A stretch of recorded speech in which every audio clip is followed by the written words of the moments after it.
सुंदर JD law education में आपका स्वागत है। Hello friends, welcome back to another video. आज की वीडियो में समझेंगे कि कभी जब हम हॉस्पिटल में जाते हैं या फिर किसी लैब में जाते हैं टेस्ट कराने के लिए, मेडिकल ओपिनियन के लिए, तो क्या होता है कि हमारे साथ जो है लापरवाही की वजह से, डॉक्टर की या टेक्नीशियन की लापरवाही की वजह से क्या होता है कि कोई ना कोई आपके पास आपका नुकसान हो जाता है। इलाज कराने गए सीधी टांग का और उल्टी दूसरी वाली टांग का इलाज हो जाता है। तो ऐसा अगर आपके साथ होता है तो आपके लिए क्या क्या चीज़ें हैं, क्या आपके अधिकार हैं, इस वीडियो में समझेंगे। तो व्हाट वी विल स्टडी, आज हम देखिए क्या सीखने वाले हैं। बेसिक्स ऑफ लॉ, देखिए जो बेसिकली क्या है कि कानून की बेसिक जानकारी इस वीडियो में समझेंगे ताकि लापरवाही का आपको समझ में आए कि वो बेसिकली होती क्या है, किसको हम लीगली कहेंगे कि वो लापरवाही है। और फिर इसके देखिए लीगल एक्शन क्या है, अगर केस करना पड़ जाए तो उसको कैसे फाइल करते हैं और उसकी कॉम्पनसेशन कैसे आपको मिल सकती है, इस वीडियो के अंदर हम जानने वाले हैं। तो देखिए सबसे पहले मेडिकल नेग्लिजेंस है क्या, लापरवाही का बेसिकली क्या मतलब क्या है। तो देखिए इसकी लीगल जो डेफिनेशन है, इसकी जो परिभाषा है, तो वो कहती है व्हेन अ डॉक्टर और hospital fails to provide the standard care expected resulting in injury और डेथ। तो जब कोई डॉक्टर या हॉस्पिटल अपने पेशेंट को वो स्टैंडर्ड केयर नहीं देता जो उससे एक्सपेक्टेड है और उस वजह से पेशेंट को चोट लगी है या उसकी मौत हो गई है, तो इसे क्या कहेंगे, मेडिकल नेग्लिजेंस कहेंगे। तो बेसिकली क्या है, देखिए उनकी एक जिम्मेदारी है कि बिल्कुल जो उनका स्टैंडर्ड प्रोसीजर है, जो जो उनको सिखाया गया है डॉक्टर्स को, उसके हिसाब से आपका इलाज करें। तो उनकी ये ड्यूटी है। अगर वो फेल होते हैं तो क्या है, वो ऐसा, अगर फिर उसके बाद आपको कोई इंजरी हो जाती है, आपको नुकसान पहुंचता है, तो उसके लिए वो जिम्मेदार हैं। ठीक है। देखिए एलिमेंट्स टू प्रूव नेग्लिजेंस, तो लापरवाही को साबित करने के तीन जो है चीज़ें हैं जिनको आपको ध्यान रखना है। पहला देखिए ड्यूटी है डॉक्टर की, तो doctor had a duty to treat the patient. देखिए पहली बात तो उनकी जो है ड्यूटी है ना, वो आपको जो ट्रीटमेंट देंगे। और फिर क्या, वो जो ड्यूटी है, उनकी जो जिम्मेदारी है बेसिकली, वो क्या हो गई, ब्रीच हो गई, बेसिकली क्या है, टूट गई। Doctor failed in that duty, जो उनकी ड्यूटी थी सही से आपको इलाज करने की, वो क्या है, ड्यूटी उन्होंने नहीं निभाई। उससे क्या हुआ, डैमेज हो गया आपको। तो patient suffered harm breach of that failure, तो जिस ड्यूटी, जो उनकी ड्यूटी थी वो ड्यूटी पूरी नहीं कर पाए, उसकी वजह से आपको नुकसान हुआ। तो तीन चीज़ें हैं, इन चीज़ों का आपको ध्यान रखना है। इसकी वजह से डॉक्टर्स के ऊपर केस चलेगा और आपको न्याय मिल जाएगा, कंपनसेशन भी मिलती है, उनको सजा भी मिलती है। तो देखिए रॉन्ग ऑपरेशन का, गलत ऑपरेशन का एक एग्जाम्पल है। Imagine Ramesh needed surgery on his right leg but the doctor accidentally operated on the left leg. This is a clear case of negligence because the standard of care was ignored। तो मान लीजिए देखिए रमेश का जो है right जो पैर था उसका ऑपरेशन होना था, लेकिन डॉक्टर ने गलती से लेफ्ट पैर का ऑपरेशन कर दिया। ये फिल्मों में बड़ा देखा होगा आपने। तो ये क्या है, क्लियर केस है मेडिकल नेग्लिजेंस का, क्योंकि डॉक्टर ने स्टैंडर्ड ऑफ केयर फॉलो नहीं किया। अब देखिए ये जो डॉक्टर्स ड्यूटी ऑफ केयर है, डॉक्टर की जो जिम्मेदारी है, इसको समझते हैं। देखिए पेशेंट को सही एडवाइस देना, तो ये उसकी ड्यूटी है, ड्यूटी ऑफ केयर के अंदर आती है, टू गिव करेक्ट एडवाइस। फिर जो है सही मेडिसिन या ट्रीटमेंट चूज़ करना, तो चूजिंग द राइट ट्रीटमेंट जो है, ये भी क्या उनकी जिम्मेदारी बनती है। ज़रूरत पड़ने पर स्पेशलिस्ट को रेफ़र करना, कभी कभी होता है ना कि भाई कोई डॉक्टर्स होते हैं जिनके पास वो उस हॉस्पिटल में अवेलेबल नहीं है, या अगर हैं तो उनको बुलाया जाए, तो रेफ़र करना है to specialist when needed. Operation के वक्त पूरी सावधानी बरतना, तो taking full care during surgery. जितनी भी छोटी छोटी चीज़ें हैं ना, क्योंकि आप जो किसी का पेट या जो भी काट रहे हो तो उसके अंदर बड़ा किसी भी तरीके से इन्फेक्शन कहीं से भी जा ना पाए, तो सही तरीके से उसको ऑपरेशन करना। अब देखिए आपके राइट्स क्या हैं एज ए पेशेंट। मरीज जब आप होते हैं तो आपका क्या अधिकार होता है। देखिए राइट टू इन्फॉर्मेशन है, जानने का अधिकार है आपका। आपको अपने ट्रीटमेंट और रिपोर्ट के बारे में जानने का पूरा हक है। देखिए राइट टू रिकॉर्ड्स, अब ये जो हॉस्पिटल आपको आपकी मेडिकल रिपोर्ट्स और बिल्स हैं और जितनी भी सब पेपर्स होते हैं उन सब का, वो आपको उनकी कॉपी देगा। मतलब एक तो स्टैम्प के साथ में लें और डॉक्टर के जो सिग्नेचर वगैरह होने चाहिए। फिर इन्फॉर्म कंसेंट, सही जानकारी के बाद सहमति। तो before any surgery the doctor must explain the risk and side effect. Simply getting a signature is not enough, the patient must understand what they are signing for. तो किसी भी सर्जरी से पहले डॉक्टर को आपको उसके रिस्क और effects बताने होंगे। सिर्फ देखिए, सिर्फ आपसे साइन करवा लिया तो ये कोई जो है क्या होगी, खाना पूर्ति है। तो डॉक्टर को आपको पूरी तरीके से डिटेल में समझाना पड़ेगा कि भाई उससे क्या, उससे फ़र्क पड़ने वाला है और क्या उसमें खतरा है, कि भाई जो मरीज है वो 10% मरने जीने मतलब बचने के चांस हैं, 50% हैं। ठीक है, देखिए आपको कितना जान का खतरा है और साइड इफ़ेक्ट्स क्या क्या हो सकते हैं उन दवाइयों से, उस ऑपरेशन से, किस बॉडी पार्ट्स में नुकसान हो सकता है, वो सब चीज़ें उनको बतानी होंगी। देखिए कॉमन टाइप्स ऑफ एरर्स क्या हैं, लापरवाही के जो आम टाइप्स हैं वो क्या क्या हैं। देखिए डायग्नोस्टिक, मतलब कि बीमारी को गलत पहचानना, हुआ है आपको कुछ और बताया जा रहा है कुछ। सर्जिकल भी एक एरर होता है, मतलब ऑपरेशन में गलती करना, कुछ और ऑपरेशन कर देना।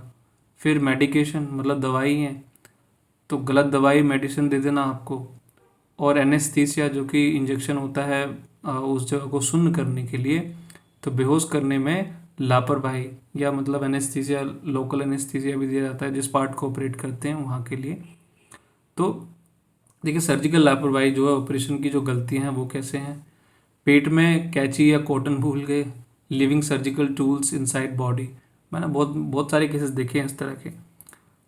और गंदे जो है टूल्स से इन्फेक्शन फैलाना, क्योंकि जब आप ऑपरेशन कर रहे हैं तो आपको ग्लव्स वगैरह सही तरीके से, मैंने खुद भी ऑपरेशन थिएटर में जाकर देखा है, तो वो पूरी तरीके से हाथ वाथ पूरा अच्छे से धो के सब कुछ तरीके से जाते हैं।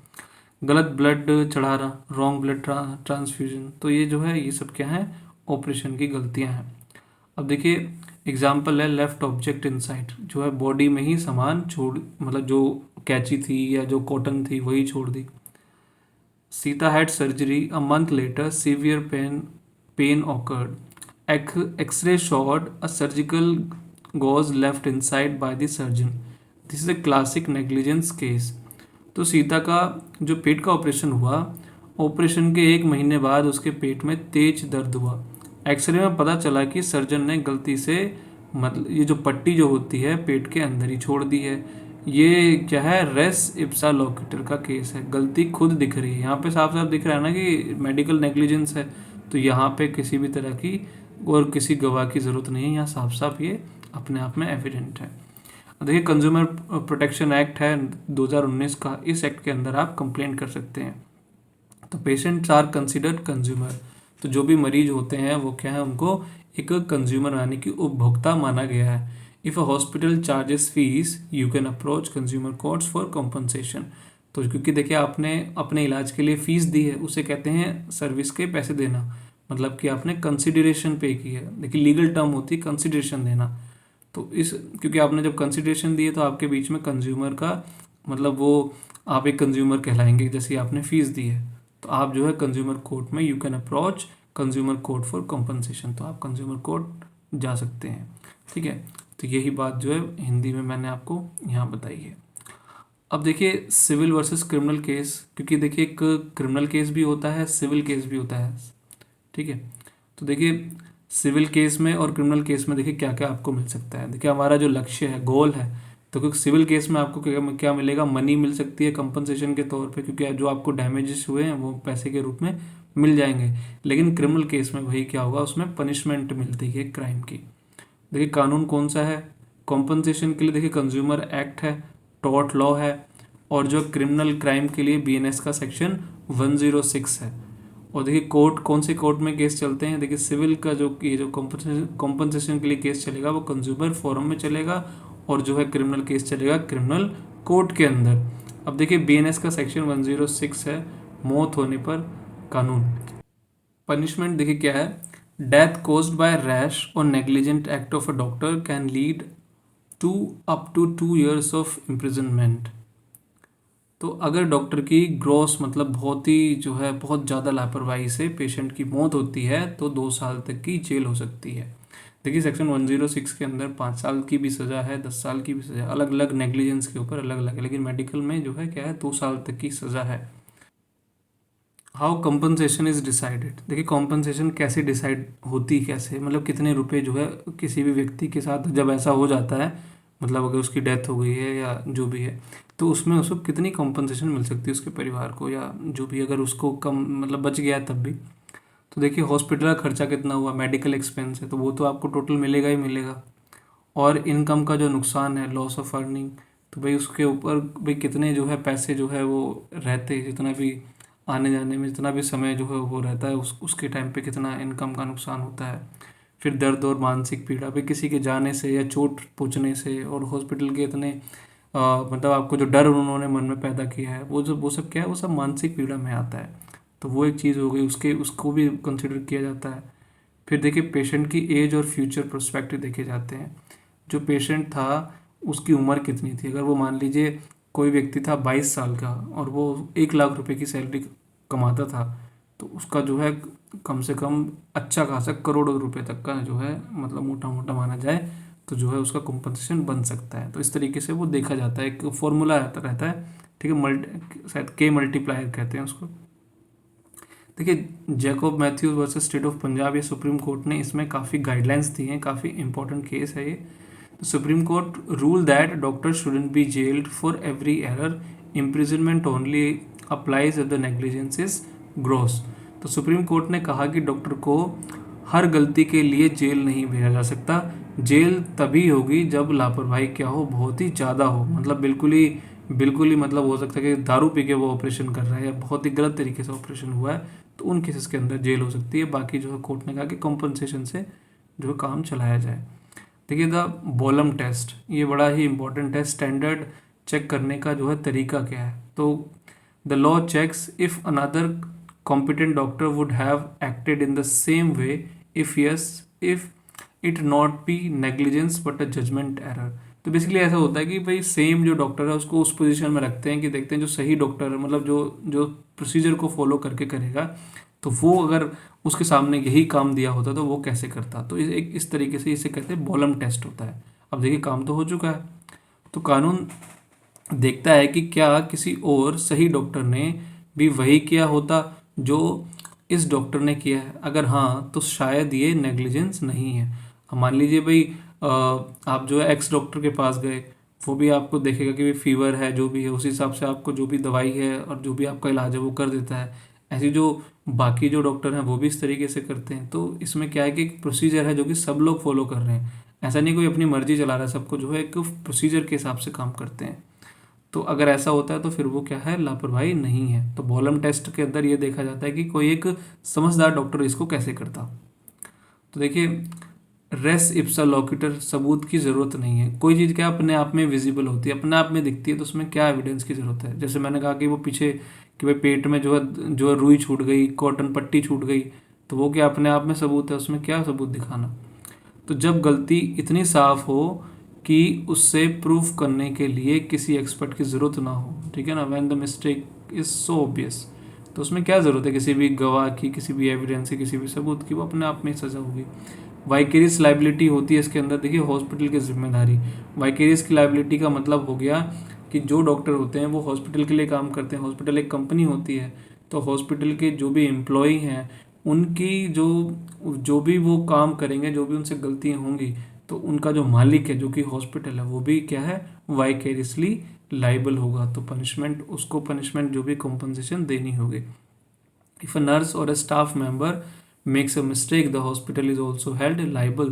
The employer is responsible for the acts of the employees. तो अगर किसी नर्स या स्टाफ ने गलती की है या डॉक्टर ने गलती की है, तो सिर्फ नर्स नहीं बल्कि हॉस्पिटल भी जिम्मेदार है। हॉस्पिटल अपने एम्प्लॉयज़ की गलती की भरपाई करेगा कॉम्पनसेशन देकर। देखिए स्टेप्स टू टेक, जो कि इमिडिएटली आपको क्या क्या चीज़ें करनी चाहिए, गलती होने पर क्या क्या आपको तुरंत क्या कदम उठाने चाहिए। बेसिकली ऑल रिकॉर्ड्स कलेक्ट करने, जितने भी पेपर्स थे, जितनी भी चीज़ें थी, वो सबको इकट्ठा कर लें। सेकंड ओपिनियन लें, किसी डॉक्टर से जाके पूछ लें। मैंने एक बार देखा था कि मतलब किसी एक पेशेंट की जो आँख जो है पूरी, वो आई की सर्जरी कराने गया था, वो पूरी मतलब इतना बुरा हाल हो गया, तो दूसरे डॉक्टर से पूछ लें कि भाई ये जो हुआ है सही हुआ था कि नहीं था। देखिए पुलिस मेडिकल काउंसिल को लिखें, ठीक है, पुलिस को भी रिपोर्ट कर दें क्योंकि वो क्राइम हुआ है। और मेडिकल काउंसिल जो कि डॉक्टर्स की जो काउंसिल होती है, जैसे एडवोकेट्स की बार काउंसिल ऑफ इंडिया, तो ऐसी मेडिकल काउंसिल ऑफ इंडिया होती है MCI, तो उनको भी क्या है, शिकायत लिख दें इसके बारे में। और लीगल नोटिस भेजें उन्हें, जो भी नुकसान हुआ है उसको बताएं और सारे जो है डॉक्यूमेंट्स का जिक्र करें और उसको एक लीगल नोटिस भेज दें। देखिए कलेक्टिंग एविडेंस, सबूत कैसे इकट्ठे करें, आप कैसे करने हैं। देखिए डिस्चार्ज समरी और लैब रिपोर्ट्स अपने पास रखें, सारा मेडिकल बिल्स और हॉस्पिटल बिल्स को सारों सबको इकट्ठा कर लें। ज़रूरत पड़ने पर फ़ोटोज़ और वीडियोस वगैरह में जो भी आपके आने जाने का जो भी चोट थी उनका, गवाह बने और गवाह जो कि विटनेस की स्टेटमेंट वगैरह, तो ये सब क्या है, सारे एविडेंस लिए जाते हैं किसी को भी पनिश करने के लिए। और where to file a complaint, शिकायत कहाँ करें अगर आपको शिकायत करनी पड़े तो ये कंज्यूमर फोरम है। कंपनसेशन पैसों के लिए क्या है, डिस्ट्रिक्ट, स्टेट या नेशनल लेवल पर। अब जितने रुपए की तक की जो है आप कंपनसेशन मांग रहे हैं उतने तक की क्या है आप मतलब डिस्ट्रिक्ट लेवल तक की है तो सब जगह हर एक स्टेट के अंदर एक अमाउंट डिसाइड कर रखी है कि भाई डिस्ट्रिक्ट लेवल पे जाएगी, स्टेट लेवल पे जाएगी या नेशनल लेवल पे जाएगी। अगर मान लीजिए 5-10 लाख तक की है तो दिल्ली के अंदर जो है क्या है कि डिस्ट्रिक्ट लेवल पे ही चली जाती है, तो बड़े बड़े अमाउंट के कम ही होते हैं। फिर देखिए मेडिकल काउंसिल है तो वहाँ भी आप कंप्लेंट करें। डॉक्टर का लाइसेंस जो है कैंसिल करवाने के लिए आपको एनएमसी, एसएमसी जो होती है वहाँ पे आप इनको, स्टेट की होती है, नेशनल की होती है ना मेडिकल काउंसिल, तो यहाँ पे आप इनकी शिकायत कर सकते हैं। देखिए लिमिटेशन पीरियड क्या है कि भाई आप कितने समय में ये शिकायत लिख सकते हैं, दे सकते हैं, ये 2 साल तक का आपके पास समय है। Case must be file with in 2 years of negligence, जब भी आपके साथ हुआ है, आपके साथ लापरवाही की गई है तो उसको 2 साल के अंदर अंदर शिकायत दे दें कहीं पे भी। आपको कंज्यूमर कोर्ट में भी देखिए 2 साल तक का समय है। Can I sue government hospital, सरकारी हॉस्पिटल अगर है मान लीजिए जहाँ पे आपने इलाज कराया तो क्या उस पर केस हो सकता है? तो yes, government hospital can be sued under CPA consumer protection act if they charge some patient even if they treat others for free. तो जो है आप कर सकते हैं बेसिकली। हाँ, सुप्रीम कोर्ट ने क्योंकि बीपी शांता केस में कहा था कि अगर हॉस्पिटल सबका इलाज फ्री करता है तो कंज्यूमर प्रोटेक्शन नहीं लगेगा, लेकिन अगर वो कुछ लोगों से पैसे लेता है और बाकी को फ्री करता है तो केस हो सकता है। तो मतलब ऐसा कुछ होता है ना कि कुछ जो है हॉस्पिटल के अंदर जो है कुछ परसेंटेज लोगों से फीस ली जाती है और बाकी से जो फीस नहीं ली जाती है, तब भी क्या है, अगर ऐसा भी है तब भी जो है आप उसके ऊपर केस कर सकते हैं। देखिए समरी की पॉइंट्स क्या है, कानून का जो निचोड़ है बेसिकली डॉक्टर भगवान नहीं है, इंसान है, उनसे भी जो है स्टैंडर्ड जो एक्सपेक्टेड है, उनको भी रूल्स वगैरह प्रोसीजर वगैरह ठीक से फॉलो करने पड़ेंगे। हर नुकसान लापरवाही नहीं होता, तो एरर ऑफ जो है जजमेंट जो और नेग्लिजेंस जो है दोनों में क्या है फ़र्क है। तो कभी कभी क्या होता है वो तरीके से सही तरीके से कर रहा होता है लेकिन फिर भी क्या होती है छोटी मोटी एरर ऑफ जजमेंट हो जाती है, तो उसको नेग्लिजेंस नहीं कहेंगे। सही डॉक्यूमेंट्स आपको जो है संभाल कर रखने हैं, तो अगर आपके पास हैं तो आपको आपके केस को काफ़ी स्ट्रॉन्ग बना देता है। देखिए ऑलवेज देखिए अपने अधिकारों को जान के रखें, ठीक है, अपने उसमें कभी भी शांत ना रहें। अगर आपके साथ गलत हुआ है तो उसके लिए आवाज़ उठाएं। और अगर आपको ये वीडियो अगर पसंद आई है और भी कोई सवाल है आपका तो प्लीज़ लिख सकते हैं कमेंट बॉक्स में। और वीडियो को लाइक करें, शेयर करें, चैनल को सब्सक्राइब करना ना भूलें। Thank you so much.